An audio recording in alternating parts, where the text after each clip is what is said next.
कक्षा 9 के सभी विद्यार्थियों का मेरे चैनल में हार्दिक स्वागत है। आज मैं उपस्थित हूँ आपकी संस्कृत पद्य पीयूषम का पाठ 7 नवनीतम, और इसमें जो श्लोक दिए गए हैं उनको मैं आपको समझा चुकी हूँ पिछले वीडियो में, और आज आपका ये लिखित रूप में मैं लेकर उपस्थित हूँ। तो आइए पहले आप अपनी पुस्तक से देखिएगा श्लोक, और इसमें मैंने पहले शब्दार्थ लिखे हैं, उसके बाद इसके अर्थ लिखे हैं। तो इसे आप ध्यान देकर पढ़िए और सुनिए तथा इसको अपनी कॉपी पर लिखिए। सुलभा यानी आसानी से, सततम लगातार, राजन राजा, प्रियवादिना प्रिय बोलने वाले, अप्रियस यानी अप्रिय जो अच्छा न लगे। अप्रिय का अर्थ होता है जो प्यारा न हो, अर्थात अच्छा न हो। वक्ता बोलने वाले, श्रोता सुनने वाले, दुर्लभ कठिनाई से मिलते हैं। पथयस यानी कल्याणकारी अर्थात हितकर। इसका अर्थ है, विदुर जी कहते हैं कि हे राजन, प्रिय बोलने वाले मनुष्य आसानी से मिल जाते हैं, किंतु हितकर और कल्याणकारी बोलने वाले, ये यहाँ पर छूट गया है, बोलने वाले तथा सुनने वाले मनुष्य कठिनता से प्राप्त होते हैं, यानी आसानी से प्राप्त नहीं होते। अगला श्लोक है आपका, इसके शब्दार्थ दूसरे के देखिए। त्यजेत यानी त्याग देना चाहिए, एकम एक, और कुलस्यार्थ यानी कुल के कल्याण के लिए, ग्रामस्यार्थे यानी गांव के कल्याण के लिए, कुलम वंश, जनपदस्यार्थे यानी जिले के लिए, आत्मार्थे यानी आत्मा के लिए। अब इसका अनुवाद है, विदुर जी कहते हैं कि यदि एक व्यक्ति कुल वंश की उन्नति में बाधक हो तो उसे छोड़ देना चाहिए। इसी प्रकार एक गांव की उन्नति में बने बाधक एक कुल को, और जनपद की उन्नति के बाधक एक ग्राम का त्याग कर देना चाहिए, तथा अपनी आत्मा के उद्धार के लिए यदि करना पड़े तो संपूर्ण पृथ्वी का ही त्याग कर देना चाहिए। अब अगला है आपका तीसरा, देखिए। शब्दार्थ में है, श्रूयताम यानी सुनो, श्रुत्वा माने सुनकर, अवधारिताम यानी धारण करो, आत्मनः अपने, प्रतिकूलान प्रतिकूल, परेशान दूसरों के प्रति, समाचरित आचरण करना चाहिए, धर्म सर्वस्व यानी धर्म का सार। अब इसका अर्थ है, धर्म के सार को सुनो और सुनकर उसे धारण भी करो। जो व्यवहार अपने लिए प्रतिकूल है वह व्यवहार दूसरों के साथ नहीं करना चाहिए, यानी जो अपने को अच्छा न लगे वो दूसरों के साथ भी ना करे।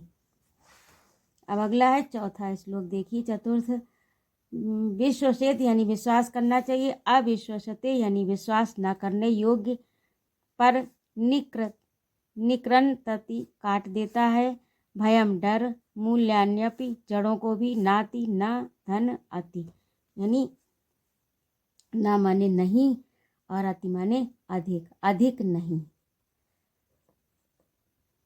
अधिक नहीं।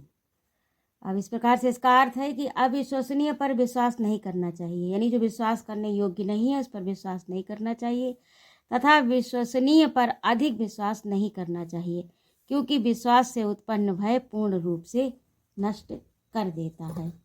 अब अगला आपका पांचवा है, अक्रोधी से लेकर, अब इसके भी अर्थ देखिए। अक्रोधेन यानी अक्रोध, विनम्रता, क्रोध को, जयत जीतना चाहिए, असाधु दुष्ट को, साधुता सज्जनता से, कदर कंजूसी को, दानेन दान से, सत्येन सत्य से, अनर्थम झूठ को। इसका अर्थ है, विनम्रता से क्रोध को जीतना चाहिए, सज्जनता से दुष्टता को जीतना चाहिए, दान से कंजूस को तथा झूठ को सत्य से जीतना चाहिए। अब अगला है शब्दार्थ, व्रतम चरित्र, यत्न से संरक्षेद यानी रक्षा करनी चाहिए, वित्तम आयत यानी धन आता है, क्षीणम नष्ट हुआ, याति चला जाता है, अक्षीणो बिना नष्ट हुआ, वित्तम धन, व्रततः चरित्र से, हतः गिरा हुआ। अब इसका अर्थ देखिए, मनुष्य को अपने चरित्र की यत्न पूर्वक रक्षा करनी चाहिए। धन तो आता है चला जाता है, धन के नष्ट होने से कोई विशेष हानि नहीं होती, किंतु चरित्र के नष्ट होने पर सब कुछ नष्ट हो जाता है। अब सातवां है, शीलम बंधु भी। इसके शब्दार्थ है, शीलम यानी सदाचार प्रधानम मुख्य यह संसार में पुरुषे पुरुष में प्रणश्यति यानी नष्ट हो जाता है। यस्य माने जिसका जीवतेन जीवित रहने से, धनेन धन से, बंधु भी भाई बंधुओं से। और अब इसका अर्थ देखिए, इस संसार में मनुष्य का सदाचार ही मुख्य होता है। जिसका चरित्र नष्ट हो गया उसके जीवित रहने का कोई अर्थ नहीं रह जाता, उसके लिए धन भाई बंधु का होना भी व्यर्थ है। अब 8वां देखिए, दिवसे नैव यानी दिवसेन धन एव, दिन से ही कुर्याद करें तन तत् वह एन जिसे रात्रो रात्रि में वशेत रहे, अष्टमासेन यानी 8 माह। दिन भर में वह कार्य कर लेना चाहिए जिससे रात्रि सुख से व्यतीत हो। 8 माह में वह सब कर लेना चाहिए जिससे वर्षा काल सुख से बीते। 9वां देखिए, पूर्वे से लेकर वसे तक। शब्दार्थ पूर्वे में यानी पूर्व में प्रथम, वयसी अवस्था में, तत् वह कुर्यात करना चाहिए, एन जिसे, वृद्धा बुढ़ापा, यावत जीवेन यानी यावत धन जीवेन पूरे जीवन में, प्रेत्य मरकर। ये आपका 9वें का हुआ। और अगला देखिए 10वां।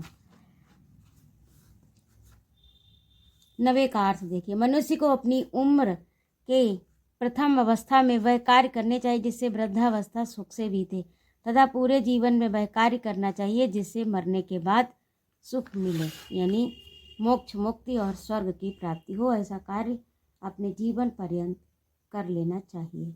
10वां है सुवर्ण पुष्पा सेवितम। सुवर्ण पुष्पा यानी सोने के पुष्प अर्थात वैभवपूर्ण। चिन्वंती चुनते हैं, पुरुषास्त्रया यानी 3 प्रकार के पुरुष, सूर वीर विद्या विद्वान, सेवितम सेवन करना यानी जानने वाले, सेवा करना जानने वाले। इसका अर्थ है इस वैभवपूर्ण पृथ्वी के सुख को 3 प्रकार के पुरुष भोग सकते हैं। पहला सूरवीर विद्वान और सेवा करना जानने वाले। अब 11वें का है अर्थागमो राजन।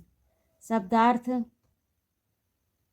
इसके शब्दार्थ छूट गए हैं। इस संसार में मनुष्य के 6 प्रकार के सुख बताए गए हैं। प्रतिदिन धन का आना जाना, निरोगी शरीर, मीठी वाणी, प्रिय बोलने वाली पत्नी, आज्ञाकारी पुत्र और अर्थ अर्थात धन तथा कल्याण देने वाली विद्या। ये संसार में 6 सुख बताए गए हैं जो किसी भाग्यशाली पुरुष को ही ये 6 सुख प्राप्त होते हैं। तो इस प्रकार से ये आपका पाठ पूरा हुआ। यदि आपको मेरा पढ़ाना अच्छा लगा हो तो कृपया मेरे चैनल को सब्सक्राइब अवश्य करिएगा, लाइक और कमेंट करिए, अपने मित्रों में शेयर करिए। और मेरे चैनल में आने के लिए आपको बहुत बहुत धन्यवाद एवं हार्दिक आभार। जय माँ भारती।